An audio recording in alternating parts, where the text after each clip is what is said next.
ये हमारी सनातन संस्कृति कहती है कि हम मनु महाराज के वंशज हैं। ये हिंदुस्तानी सभ्यता है। बाकी विदेशियों की सभ्यता तो न जाने क्या क्या तर्क देती है। डार्विन की रिसर्च कहती है इंसान पहले क्या था, बंदर था, और फिर विकसित होते होते होते होते होते जैसे जैसे विकसित हुआ फिर इंसान बन गया। अब इनको कौन समझाए, अगर बंदर ही इंसान बन गए होते तो चलो हम तुमको लेके चलते हमारे वृंदावन में। बंदरों का भरमार है, एक आध बंदर को तुम भी इंसान बना के दिखाओ तो हम भी माने। अब तो आपके पास टेक्नोलॉजी भी है, सब कुछ है, समय है, सब कुछ है, किसी 2-4 बंदर को बना के दिखाओ इंसान। ऐसे शरारती बंदर है, तुमने छू भी दिया तो 10 किलोमीटर दूर भागोगे। वृंदावन के बंदर पूरी दुनिया में मशहूर है। चश्मा पहन के तुम जा सकते नहीं, हाथ में सामान लेके जा सकते नहीं। तुम चश्मे पहन के गए और उन्होंने देखा तो चश्मे लेके जाएंगे, और लेके जाना तो छोटी बात है, ये तो कोई भी कर सकता है, लेकिन वृंदावन के बंदर इतने समझदार हैं, उनको मालूम है कहाँ पहनना है। वो खुद दीवार पर चश्मे लगा के बैठ जाते हैं। ऐसे वानर हैं, इनको इंसान बना के दिखाओ तो पता चले भाई हाँ सच में इंसान पहले बंदर हुआ करता था। एक बालक अपनी मैया के पास गया, बोला मैया हम हमारे पिताजी कह रहे कि इंसान पहले बंदर था, हम पहले हमारे दादा परदादा बंदर थे। माँ बोली नहीं नहीं, हम मनु महाराज की संतान, हम भगवान की संतान है। तो वो बोला नहीं नहीं पापा तो कह रहे बंदर की संतान है। तो माँ बोली बेटा अपना अपना बात है, वो भी सही कह रहे, मैं भी सही कह रही हूँ, बात इतना है वो अपना वंश बता रहे, मैं अपना वंश बता रही हूँ।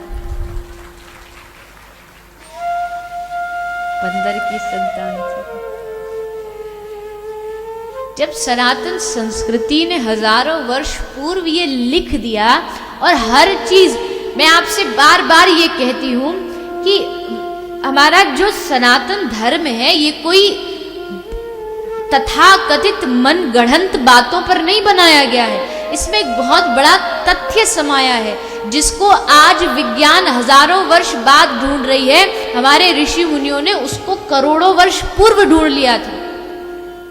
आज तुम एक हवाई जहाज बनाते हो और ये कहते हो देखो इंसान कितना विकसित हो गया, एयरप्लेन बना दिया, हम उड़ रहे हैं हवा में। लेकिन पहले के समय तो ऐसे विमान होते थे, पेट्रोल डीजल की जरूरत नहीं थी, मन से बस कहो कि यहां जाना और मन से पहुंच जाते थे।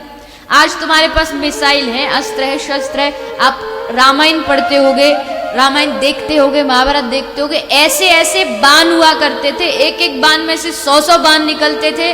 कोई बाण ऐसा है बाण चलती सबको नींद आ जाती थी, कोई बाण ऐसा था बाण चलती वर्षा हो जाती थी।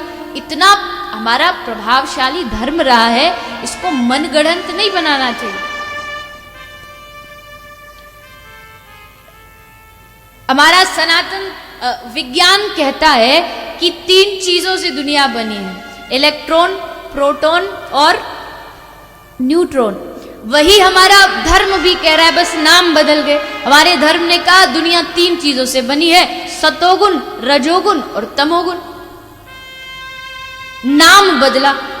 हम कह रहे हैं इस संसार की सृष्टि ब्रह्मा विष्णु महेश ने की है, और विज्ञान कहता है इस संसार को गॉड ने बनाया है। अब आपसे कोई पूछे गॉड की फुल फॉर्म क्या है, तो G for generator, O for operator और D फॉर डिस्ट्रॉयर। जनरेटर कौन है?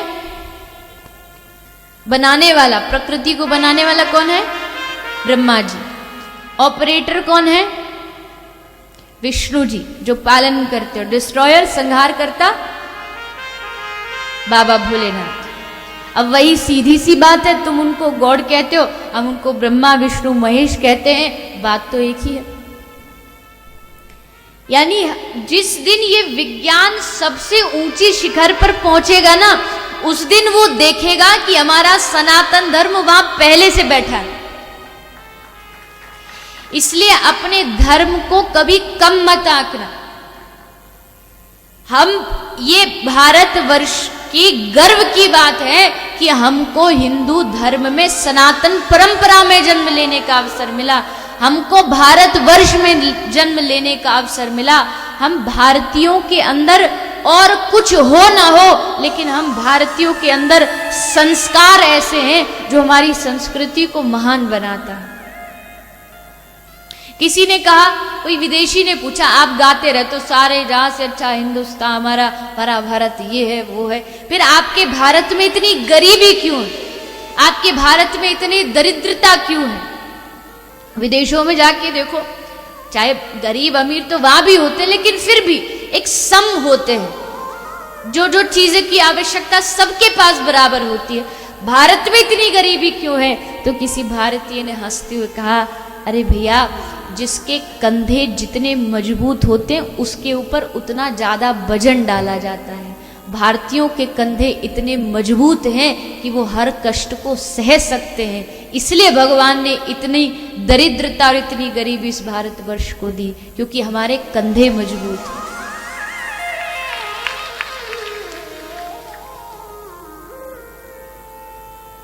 आज भी आप देखो, किसी भी कार्य में भारतीय सबसे आगे प्रकृति में है, सब प्रगति कर रहे हैं, चाहे वो चंद्रमा पे जाना हो, चाहे मंगल पे जाना हो, भारतीय कहीं भी किसी से कम नहीं है। और दुनिया की तो बात छोड़ो, भारतीयों के सामने आज तक कोई टिक नहीं पाए, क्योंकि भारतीयों का दिमाग बड़ा खुरापाती दिमाग होता है, ये कहीं भी जाके ऐसा सेट हो जाता है।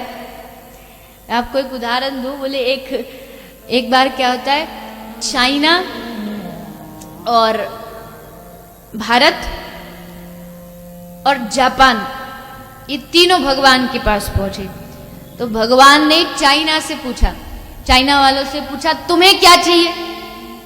तो चाइना वालों ने कहा, प्रभु इतनी कृपा कर दो, ये जापान को तबाह कर दो, नष्ट कर दो।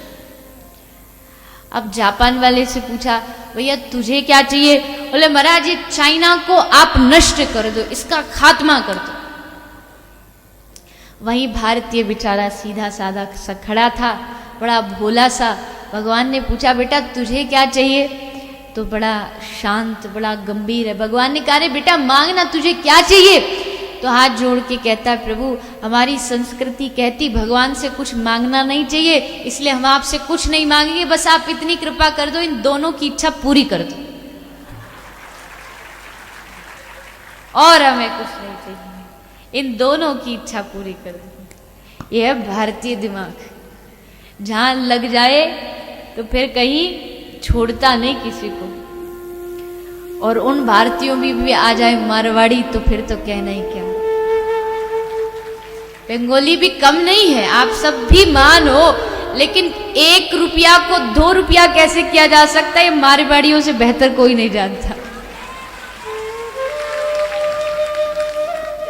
कोई मारवाड़ी की मृत्यु होती है तो वो जा रहा होता है, तो चित्रगुप्त उससे पूछता है, भैया तुझे कहाँ जाना, स्वर्ग में जाना कि नरक में जाना?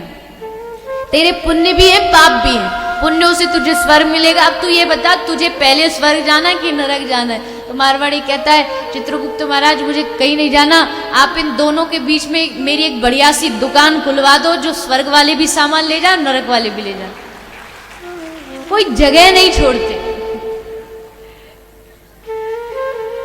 पर अच्छा है, ऐसी ही रहिए, ये आपकी बुराई नहीं, आपकी बड़ाई है, अच्छा है। और एक सबसे अच्छी बात, मारवाड़ियों में एकता बहुत होती है, परिवार को जोड़ के रखने की एकता बहुत होती है, तो वो ऐसे ही चलती रहे, मेरी तो भगवान से ही प्रार्थना है। 2 ही लोगों से हमारा सबसे ज्यादा पाला पड़ता है, एक जो भारतवर्ष में और विदेश में हर जगह आपको मिलेंगे, एक मारवाड़ी होते हैं और एक गुजराती होते हैं, ये 2 ही सबसे ज्यादा होते हैं। और मेरे ख्याल में अभी जो ऐसे विज्ञान खोज कर रहा है, कह रहा है कि अब धीरे धीरे समय आएगा और हम मंगल पर चांद पर रहने के लिए स्थान ढूंढ रहे हैं कि चांद पर जीवन है कि नहीं है।